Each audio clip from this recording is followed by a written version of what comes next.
1. So after entertaining myself with several I don't work here lady stories, I decided to submit my own. This happened a number of years ago in a Walmart in the city where I served as a paramedic. You might think that this story involves a Karen, as the majority of the stories seem to do, but this one has a rare twist and no Karen. One afternoon on a day that I was not in uniform, I went into the local Walmart to do some shopping, just to pick up a few things that I needed for the week. I was wearing jeans and a plain white t-shirt with some athletic shoes, obviously not needing anything related to the store. Upon entering the store, I headed straight for the back of the store to where the restrooms were located, because I had some brief business to conduct there. As I entered the restroom, I headed for the urinals, intending to put one of them to good use, and noticed that one of them was overflowing onto the floor. I decided to skirt around that wet floor area and instead use one of the regular toilets. After finishing my previously mentioned business, I again skirted around the increasingly expanding wet floor and made my way to the sink. After dutifully washing my hands, I exited the restroom and spotted a young Walmart employee in her blue vest walking by, and I stopped her. She appeared to be about 19 and fresh-faced. I said, "Excuse me, but one of the urinals in the men's room is overflowing and the floor is getting wet." To which she replies very sincerely, "What do you want me to do?" I responded, I don't really know. I guess whatever it is that you do when a urinal is overflowing." As I turned to walk away, she caught my elbow and repeated, "What do you want me to do?" Now we both stood looking at each other with confused looks on our faces. Then I said, "I don't know what your procedure is for overflowing toilets, but I expect you might want to ask a manager if you don't know." "But you are the manager." I assured her that I was not the manager and that I didn't work at a Walmart, and that I was only there to do a little shopping, and had happened to use the restroom before picking up a few things. It was clear that she didn't believe me because she said, "But I saw you in a meeting this morning." "Well, that's not possible because I was not here this morning, and I haven't been to any meetings here because I don't work here." She insisted that she had seen me in meetings that same day in the morning, and that I had spoken to the employees. It began to dawn on me that she must be a new employee, and that one of the managers apparently bore some resemblance to me. After a few more moments of me denying my association to Walmart, I turned and walked away, but I could see by her expression that she was not convinced. I continued on, bought my things and left, thinking, why was she so convinced that I was a Walmart manager? I of course thought that this was just a case of mistaken identity by a new employee, who obviously didn't know the manager very well, and that it would never happen again. But it became apparent about 2 weeks later that I was wrong. So a couple of weeks later, I was again entering the same store. I had just walked through the entrance and was passing the service desk, when I heard a woman's voice say, "Oh, there he is." I glanced in the direction of the woman at the service desk, and she was looking directly at me. I continued walking, but noticed that she was walking straight toward me smiling. She said, "Hey there, smile when you look at me." At this point, I turned around to be sure that she was talking to me and not someone behind me. At first, I thought that maybe she was someone that I had picked up in the ambulance, or someone that I had assisted previously. I know I had a confused look on my face, but I popped on a crazy-looking grin anyway. She continued to approach me, cocking her head from side to side, looking me all over until she got almost face-to-face with me. Then she exclaimed, "Oh my God, you're not my cousin. I'm so sorry. You look like my cousin. He's a manager here." No, I'm not your cousin, but nice to meet you anyway." We talked for a few minutes, and I relayed the story about the bathroom that had happened a couple of weeks earlier, and we had a laugh. On other visits to that store, I tried to keep my eye out for my doppelganger, but I never saw him. I figured that if I could fool his cousin, we must look a lot alike, but I never saw the fella. 2. This happened a while ago. So we have this one customer, a veteran. I can't give him too much hate since he was shot in the head a long time ago and still has the scar to show it. And this led to him having, special privileges. Let's just say that he can get more than a military discount from the local bakery. and I will let you all figure out what I mean. Because no matter what you think, the answer is yes, he can get that too. But don't mistake this as me hating him for his condition. I respect him for his service, and he usually is kind. Just, well, he has his moments. Today is one of those moments. Anyway, he comes into our small store and starts sweeping through, grabbing about $300 worth of stuff, and hauls it up to our only till. Now, when I say $300, I mean 300 plus, after the military discount and state taxes. It was honestly closer to $330, so I tell him the total, and he nods his head, mumbles through something, and pulls out a thick wallet, full to the brim with credit cards. I mean thicker than 2 thumbs of cards and nothing but. And he doesn't even look down and pulls out the frontmost card. A few seconds later, my screen flashes declined. No problem. We can do the next card. What can possibly go wrong? Declined, declined, declined, declined. At this point, I suggest that we can do cash or check. He shakes his head and mentions that he doesn't have either. On to the next card. Declined, declined. Approved. For $20 only. Yep, gift card. How do you know? Anyways. Declined, declined, declined. Approved for $19.91. We have less than $300 to go. Declined, declined. At this point, I'm getting a rare sight in this small store, a line of 3 people. I'm the only till. I'm the only employee. Declined. He's getting mad. I don't blame him. We are now out of bank-approved cards and into special funds from special clients' cards. Declined. Approved for $5. Declined. Declined. Declined. 5 people now, and the guy behind him is giving him the look hungry Karen gives when she knows there's a weak retail worker with no manager nearby to feast upon. And more people are coming in. Declined. Declined. Declined. Declined. Declined. Can you tell I'm in hell yet? Declined, declined, declined. Finally, the last card. Guess what? Approved. Another $25. Another gift card. He lets out a long sigh, reaches into his pocket, pulling out another wallet full of 50s. About 3 fingers thick. What the frick did you do? So he pays the rest off. All the bills pass the UV and marker test. I give him his change, his bags of stuff, and I'm about to turn to the next customer when he says, "Are you gonna carry these?" This threw me off. I asked him to repeat himself. "Pretty please?" "Are you gonna carry these?" Yep, I didn't mishear him. He wants me to carry his bags out to his car, with me as the only retail worker in the store and 5 to 6 people behind him. Thankfully, a nice guy wearing a red shirt from the line realized what V wanted and volunteered as tribute. He carried out his stuff as I rung up everyone else's purchases, and bless you, red shirt. For he told me after coming back to buy his things that V's car was 3 blocks away. Red shirt, do you know that if I could make your purchases any more cheaper, I would have? But I do hope that you accept the secret military discount I snuck into your purchase.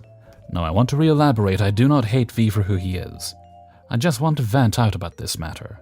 V is a chill dude, but dang, some days I could just slap him with a fish. Anyways, hope you'll all enjoy, and may none of your cards decline.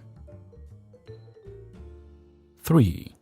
I've been in retail for about 4 years, plus 2 years in the food business, and I deal with all types of customers. I have so many stories, but here's one that happened more recently.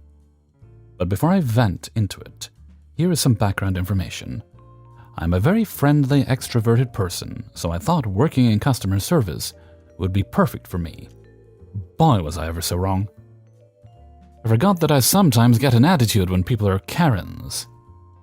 I'm a cashier and advisor for a skincare company. I love my company and my coworkers. However, our customers tend to be 3 things: older than 35, wealthy, and white. I'm a short, 24-year-old multi-ethnic girl, and one day it was my opening shift. Our store is so small that there only needs to be 1 person as an opener, especially during the weekdays when it's slow. It's a slow Monday, and at around 11 a family comes in, beaming, beautiful, and friendly. They spoke Spanish, so I assumed they were Latino or Latina, and I was at ease to see people that looked like me and were so kind and were purchasing a lot of products too. At my job, we do free gifts with purchases worth $35 plus in 2 tiers. Low tier is a small gift with purchase when you spend $65, and the high end is a large gift when you spend $95. A lot of people will try to cheat the system to get multiple gifts, so we have kinda strict rules. We cannot combine free gifts, and we can only do 1 per customer. However, on rare occasion, we may make an exception. We only get so many for about 1 month, so in fine print and all their signs it says free gifts per 1 customer only, so other customers can get their free gift. This family gives me their customer VIP information and says they shopped with us often. I was confused because their customer history was blank and I had never seen them, but thought that maybe it was a computer error and that maybe they just haven't shopped while I was at work. The family later asks, since they're spending so much money, if they could get 8 free gifts. Their total was about $800. I told them that our policy says we can only give 1 gift per customer, and that I would be willing to make an exception and give them 2 low-tier gifts and 2 high-tier gifts because, holy fuck, an $800 sale. The husband looks furious, eyes wide, lies and says, "We come here often, and we always get multiple gifts with purchases." I explained that if that was true, that it wasn't going to happen with me, as the best exception I could do was 4. I also said, "I don't have to give you any at all, but I'm trying to work with you on our policy." I also explained we had limited quantity, and we need other customers to have access to these gifts. He looks at me disgusted and says, "Why would I care about the other customers? What are they to me?" I got annoyed because I love my job and the regulars had come in and said, "You may not care about the other customers, but this company does." He storms out and the women, sister and mother, left except the wife. She continues to ask for more gifts and lies about our policy. She gets her bags and leaves, and the husband returns back yelling at me. Our exact conversations. "I'm complaining to customer service. You are supposed to listen to customers and not speak. You are not supposed to explain anything." "That's not true," shaking my head, saying this repeatedly. "You don't know anything. You're new here. I've never seen you before." "I've been here for almost 3 years, and I have never seen you before." 3 years is nothing. There's a difference between smart people making more money than you and why you're working here. They speak less, and they listen. I listen to what my boss says, because she pays me. "You can call customer service and have a nice day." "Oh, I will." And he storms out. Being yelled at by a grown-ass man, for me, will always scare me a little bit, but I will never show it. Anyways, end of story is I never got in trouble for that interaction, and in fact got a raise and promoted to assistant manager 5 months later. 4. So I work in a Canadian grocery store chain. I've been working there for quite a while as I got the job young at 14 and I'm currently 18. Because of this, I've started to pick up some extra responsibilities. One of these responsibilities is to receive what we call rush orders. I don't know if they go by a different name or if every place does them, since I don't know grocery stores out of my area. In case this isn't a common thing, a rush order is an extra order that we get from a third-party supplier that will come on the same day rather than coming in advance. We have 2 companies that we get rush orders from. Company A comes by around the same time as the day before and goes by completely fine with no issues. Company B comes by a little later than the day before, and I don't really care since that's how trucks tend to operate. However, there was a slight issue because another department was currently unloading one of their trucks. Trucks coming in at the same time happen often, and I asked the manager of that department, who was also the only manager in at the time, so I will be referring to him as my manager for simplicity. How long will he be unloading his truck, because I still have a 15-minute break that I want to take before I unload my truck. My manager tells me that he estimates it will be 20 minutes, and that if he finishes early, he will just unload my truck for me, and I can get to it when I'm done, so I take my break. However, I should mention that before I took my break, the driver of Company B asked if he could borrow our pump jack. I've also heard it called a hand jack, in case that helps. Sometimes called a pallet jack, because his truck door is broken and isn't opening. In hindsight, I shouldn't have let him use it, or I should have gone with him to use it, but at the time I didn't care and didn't think anything of it. About 5 minutes into my break, the driver comes back with our pump jack, but there is an issue. His door is still broken, and now our pump jack is too. One side of the pump jack is permanently lifted to barely fit inside of a skid, making the pump jack pretty much useless. After seeing this, I realize it's one of those drivers and pause the timer I have for my break to go get the story on what's going on. I go out with the driver to look at his truck and how the door won't work. And I don't know why he thought a pump jack would work, but it didn't. The driver asked me about nearby mechanics, and I gave him a time he would need to be back by for me to have time to manage it. The driver agrees, and I go give the update to my manager. My manager is pissed at the driver and tells me that if he comes back to get his name. I finish my break and work along as normal until an hour and a bit later, when the driver comes back. As I hear the beeping of the truck backing up, I know that this is going to be good. While I wouldn't mind getting a name myself, I thought that it may be better for me to make sure everything is done right, so I let my manager know that he's back, and we go to receive the truck.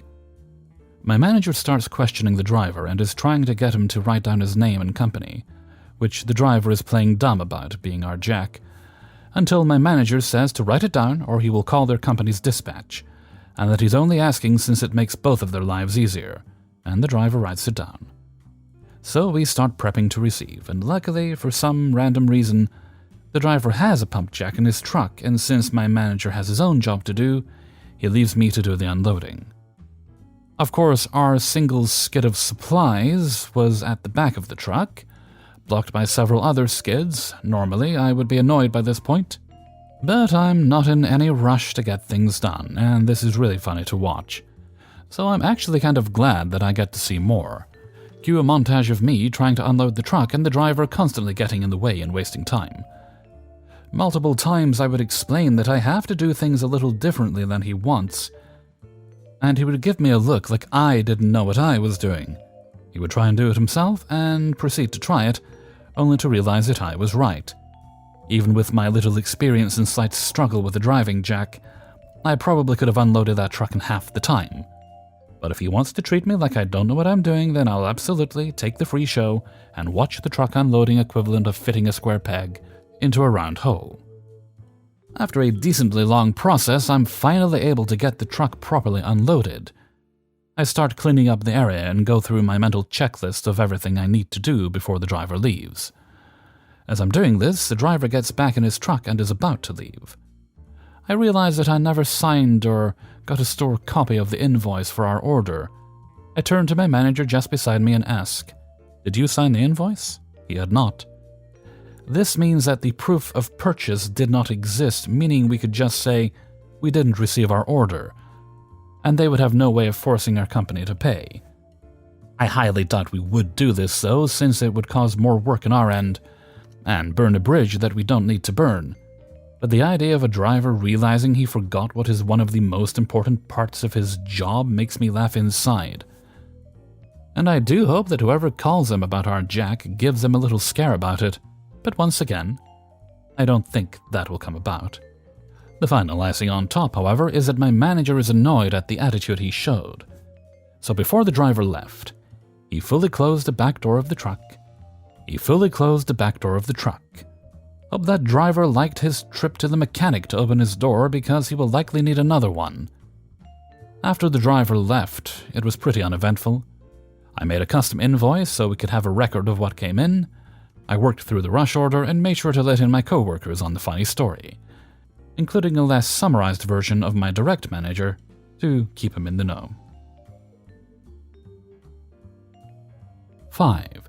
I'm no stranger to saying that our store's management is a mess, and that people in our ASDS don't actually want to do their job, and schedule people accordingly, and would rather let some AI generate the schedules and click a few buttons and hit submit, rather than coming through each schedule and giving them the hours they want. Because our ASDS doesn't want to properly do her job, I found a few, shall we say, interesting exploits in the system. such as me marking my availability as unavailable on Thursdays and Fridays, so I can have consistent days off and actually have a life. But this has led to me having Black Friday off the previous years I've been working here, something that's usually impossible to avoid.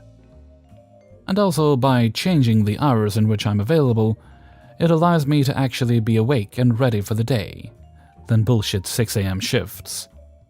However, on the opposite side of the coin, it has led to manipulative scheduling and bare minimum downtime between shifts, such as me working 3 to 10:30 last night, and having to work 10 to 6 today, while running on less than 4 hours sleep. Or in more notorious cases, the ASDS telling associates who want less hours and time off because of injury or jury duty to fuck off and deal with the hours you're given, and that she won't do anything about it.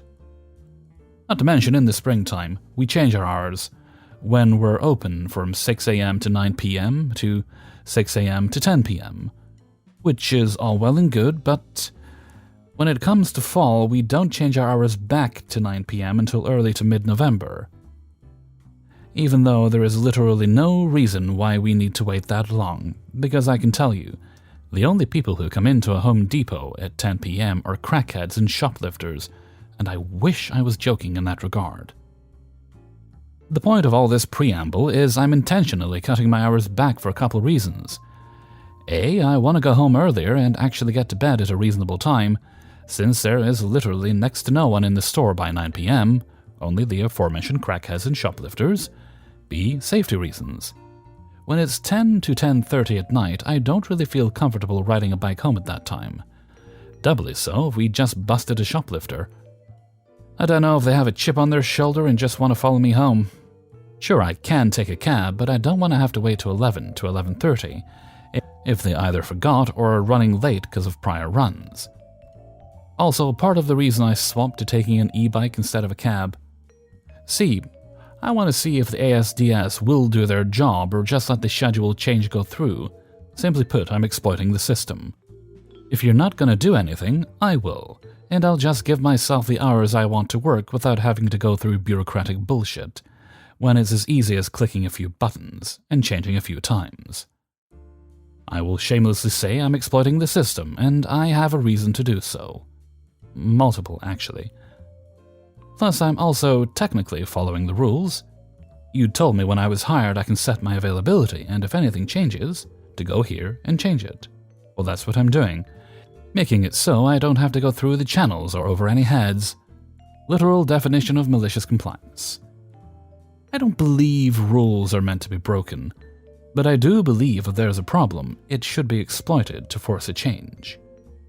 Because why should I have to work my ass off when Sally, who's standing around playing on her phone and looking at memes, is getting paid as much as me, and is getting twice the praise for literally nothing? Don't like what I'm doing? Well, fucking change it then, do your job.